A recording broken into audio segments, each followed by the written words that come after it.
Hey everyone, this is Kristen Branley, independent financial consultant at Northstar Resource Group, and today we're going to be talking about income protection strategies, specifically disability insurance and why it's important to your plan.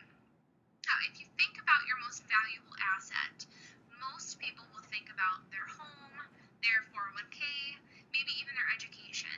But if you really think about it, your most valuable asset is your ability to earn an income, both now and in the future. Your income is essentially what holds your entire plan together, because without it, what can you really do in life? So why wouldn't you make sure that your most important asset is properly protected? Now, everyone has heard of life insurance, yet most people have never really had a discussion about disability insurance and don't really understand what it is. Now, disability insurance can essentially be broken down into two different groups. You've got the coverage through your work, which is employer paid, or there's supplemental. And supplemental you can get through groups such as the American Bar Endowment, or you can go out to the marketplace and shop for your own private coverage. It's really important to understand the differences between your employer paid coverage through work and what you can get through supplemental coverage. Now, there are a couple key differences to understand. Your employer-paid coverage typically will cover 60% of your gross salary, so bonuses not included. And because your employer is paying those premiums, if you were to receive a benefit, that benefit would then be taxed to you as ordinary income because you're not paying those premiums. In my opinion, the biggest difference that you need to be aware of is simply how they define you to be disabled.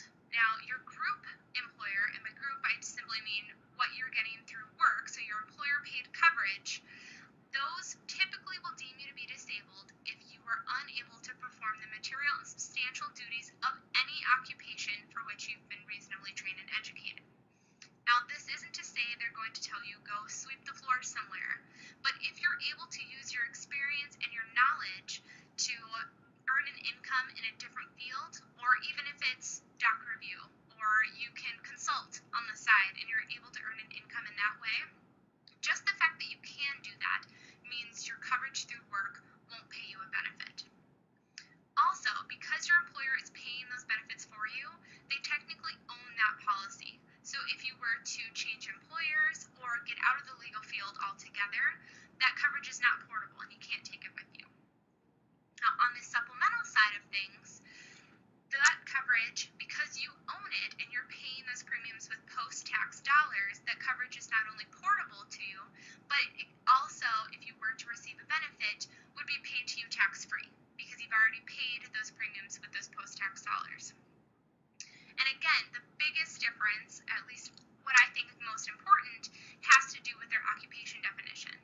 For supplemental coverages, they will deem you to be disabled according to an own occupation definition, meaning you will be considered to be disabled if you're unable to perform the material and substantial duties for your specific occupation, even if you're able to work elsewhere.